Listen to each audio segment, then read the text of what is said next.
시청자 여러분 안녕하십니까? 3월 23일 목요일 JCM 모닝뉴스입니다. 울산 석유화학단지 지하에 우후죽순으로 매설된 배관들을 지상으로 끌어올려 통합관리하는 통합파이프랙 구축 사업이 본격 추진됩니다. 2026년 준공되면 국가산단의 안전성이 높아지고 석유화학산업의 경쟁력도 강화될 전망입니다. 김용환 기자입니다. 지난 1968년 국내 첫 국가산단으로 조성된 울산 석유화학단지. 지하 공간의 배관들이 우후죽순으로 매설돼 있고 노후화되면서 안전의 위험성이 우려되고 있습니다. 이를 개선하기 위한 통합 파이프랙 구축 사업이 본격적으로 추진됩니다. 울산시와 한국산업단지공단, 울산도시공사와 석유화학업체 27곳이 업무 협약을 맺었습니다.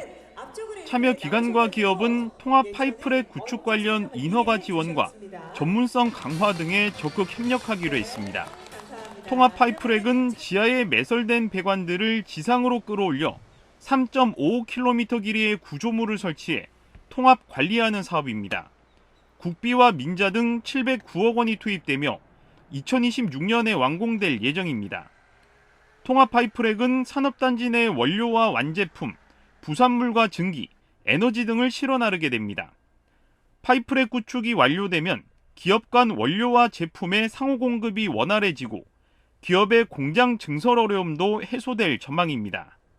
통합 파이프랙 구축에 따라 국가산단의 안정성이 개선되고 석유화학산업 고도화와 경쟁력 향상에 도움이 될 것으로 예상됩니다. JCN 뉴스 김용환입니다. 울산의 인구가 87개월 연속 감소했습니다. 통계청의 2월 국내 인구 이동 자료에 따르면 울산의 전입자는 1,365명, 전출자는 11,737명으로 전출자가 1,372명 많았습니다. 인구 1,000명당 전입자 수에서 전출자 수를 뺀 순이동자 수를 의미하는 순이동률은 마이너스 1.6%를 기록했습니다. 오늘부터 선거일 하루 전날인 4월 4일까지 4월 5일 보궐선거 선거운동이 시작됩니다. 후보자와 배우자, 선거사무장과 선거사무원은 어깨띠와 표찰, 인쇄물과 현수막 등을 이용해 선거운동을 할 수 있고 유권자는 인터넷이나 문자메시지, 말 등을 통해 후보자를 지지하는 선거운동이 가능합니다. 그러나 유권자의 경우 후보자 비방이나 허위 사실이 적시된 글을 SNS 등으로 공유하면 안 되고 18세 미만 유권자도 선거운동을 할 수 없습니다. 지난 2019년 11명이 다치고 140억 원이 넘는 재산 피해를 낸 울산 연포부두 선박 폭발 사고와 관련해 당시 자국으로 달아났던 러시아 국적 1등 항해사 A씨에게 법원이 1심에서 금고 1년 6개월에 집행유예 2년을 선고했습니다. A씨는 지난 2019년 9월 연포부두에 전박해 있던 액체 화물선에서 발생한 폭발 사고와 관련해 안전관리를 소홀히 한 혐의로 기소됐습니다.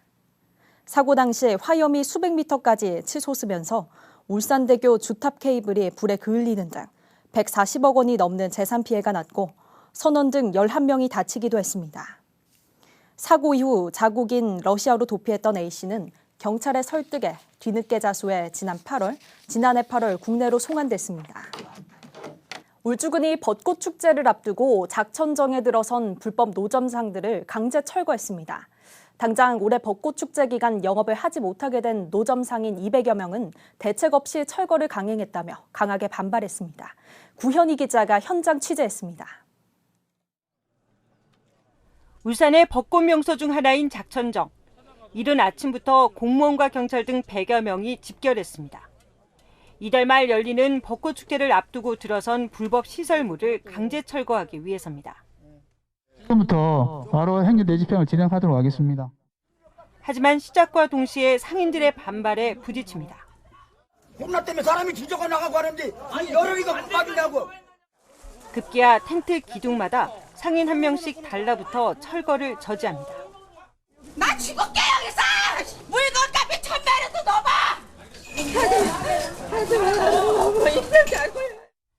작천정에 들어선 몽골 텐트는 150개. 매년 수만 명이 찾는 벚꽃 축제 기간 이곳에서 각종 공연 등 볼거리와 먹을거리를 만날 수 있었습니다. 하지만 허가 없이 들어선 시설물과 영업행위는 모두 불법이라는 게 울주군의 설명입니다. 저희들이 2차례에 걸쳐서 그 자진 철거하라고 안내 계고서를 보냈었음에도 불구하고 지금 철거를 안 됐기 때문에 오늘 부득이 생긴 내집행을 진행하게 되었습니다. 3년 만에 열리는 벚꽃축제에 영업을 하지 못하게 된 상인들은 생존권 위협이라며 맞섰습니다. 그냥 꽃 피는 시절에 잠시 며칠 해가지고 또 벌어먹고 살고 이런 불쌍한 사람들은 그냥 이 3번, 4번 죽이는 게 지금 이어서 만약 이렇게 해버리면. 그동안 민간 주도로 이뤄지던 벚꽃축제가 추진위원회가 꾸려지면서 오히려 영세 상인들의 설 곳이 사라졌다는 겁니다. 축제 기간 한철 장사를 위해 최소 50만 원에서 최고 150만 원을 내고 텐트를 임대한 상인들로서는 피해가 클 수밖에 없습니다. 상인들은 강하게 반발하며 행정 대집행 취소 소송까지 냈습니다. 하지만 법원의 판단이 나오기도 전에 울주군은 해당 불법 시설물을 모두 철거했습니다. JCN 뉴스 구현입니다. 울산에서 3년간 수차례 부적합 판정을 받은 건설기계가 8대인데도 직권 말소 처리된 사례는 한 건에 불과한 것으로 나타났습니다. 울산시 차량등록사업소는 지난 2019년부터 2022년 말까지 정기검사에서 최소 5회에서 최대 15회까지 부적합 판정을 받은 건설기계가 8대인데 단 한 건만 직권 말소 처리했다가 울산시 정기감사에 적발됐습니다. 울산시는 안전이 확인되지 않은 건설기계가 현장에 투입될 경우 작업자와 도로 위 운전자, 보행자까지 사고의 위험에 노출될 우려가 높다며 반복적으로 부적합 판정을 받은 건설기계에 대한 제재 규정을 신설하라고 통보했습니다. 공공연대노조 울산본부는 어제 기자회견을 열고 울산 항만공사의 비정상적인 항만 운영과 자회사 파행 운영을 강력하게 규탄했습니다. 공공연대노조는 울산 항만공사의 자회사 인사평정에서 높은 점수를 받은 사람이 탈락했고 여직원 휴게실에 난방시설 설치를 요구한 여직원들에게 인사상 불이익을 줬다고 주장했습니다. 이에 대해 울산 항만공사는 노조의 주장은 사실이 아니다고 반박하며 대응하지 않을 방침이라고 밝혔습니다. 최근 온라인 판매 육해로 인한 식중독 논란과 관련해 울산에서도 식육 판매업소 두 곳에서 미생물 일반 세균 수가 권장 기준을 초과한 것으로 나타났습니다. 울산시 보건환경연구원 동물위생시험소는 지난달 15일부터 한 달간 울산 지역 육회용 식육 판매업소 38곳을 대상으로 식중독 안전성 검사를 실시한 결과 두 곳에서 수거한 식육에서 미생물 일반 세균수가 권장 기준을 초과했다고 밝혔습니다. 보건환경연구원은 관련 기관에 통보하고 지도 점검에 나서도록 조치했으며 온라인으로 육회를 구매하는 것은 피하고 좋은 유통 배송이라도 즉시 섭취해 줄 것을 당부했습니다. 울산시 교육감 보궐선거에 출마한 김주홍 후보는 학교폭력 예방을 위해 퇴직 경찰관으로 구성된 학생안전경찰대를 창설하겠다고 공약했습니다.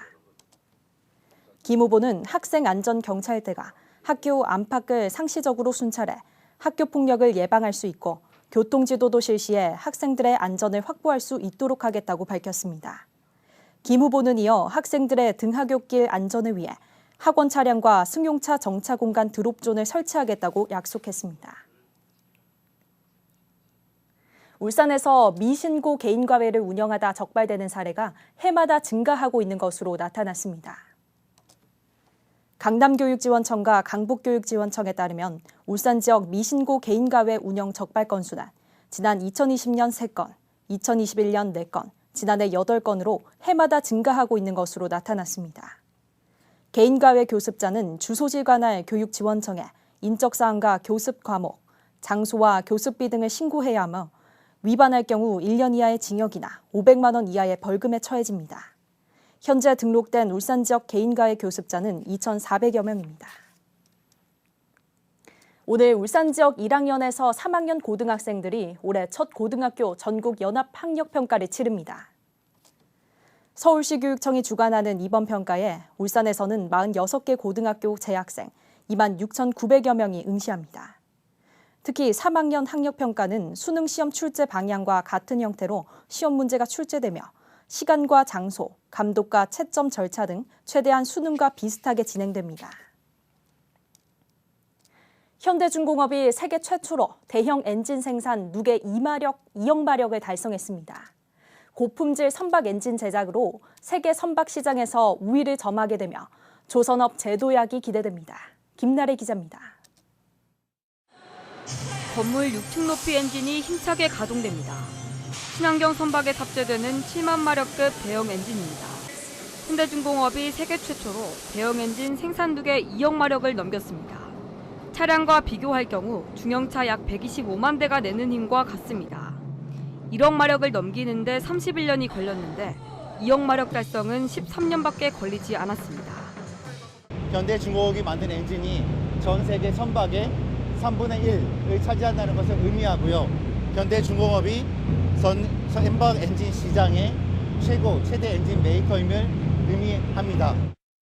2억 마력을 달성한 엔진은 친환경 연료로 주목받고 있는 메탄올과 디젤을 선택적으로 사용할 수 있습니다.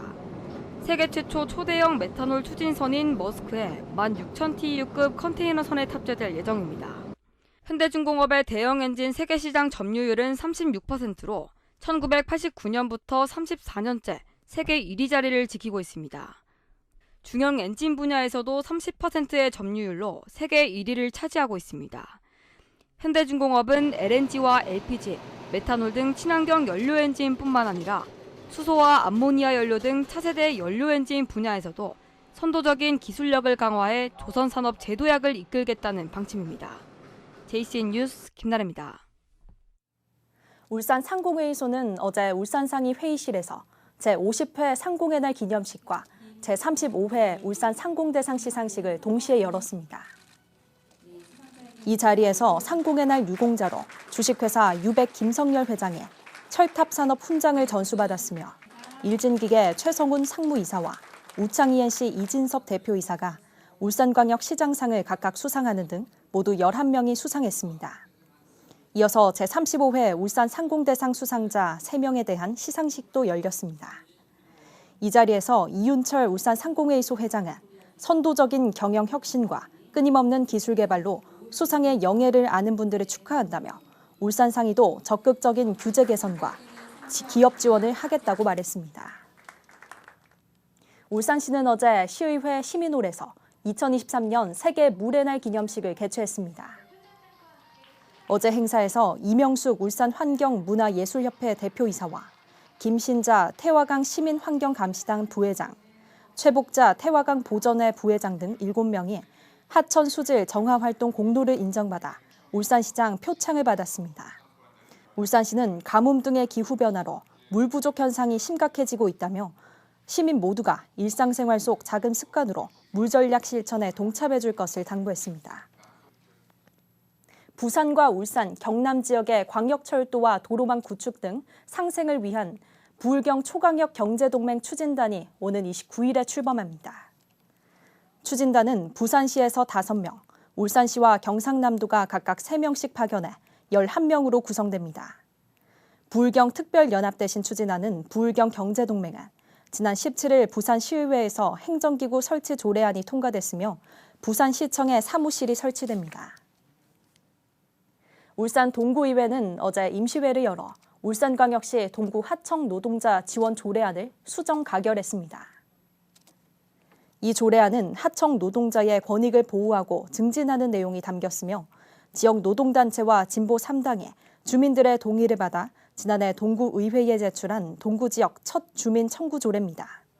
김종훈 동구청장은 해당 조례 제정으로 열악한 노동 환경에 방치됐던 하청 노동자와 소규모 사업장 노동자에게 버팀목이 될 것으로 기대한다고 말했습니다. 울산 중부경찰서는 심야 시간 문을 닫은 편의점이나 소규모 마트를 골라 금품을 훔친 30대 A씨를 상습 절도 혐의로 구속했습니다. A씨는 지난 7일 새벽 울산의 한 편의점 문을 부수고 들어가 카운터에 있던 현금 50만 원을 훔친 혐의를 받고 있습니다. A씨는 부산과 대구, 전주 등 같은 수법으로 9차례에 걸쳐 450만 원 상당을 훔친 것으로 드러났으며 훔친 돈 대부분은 숙식비로 사용한 것으로 알려졌습니다.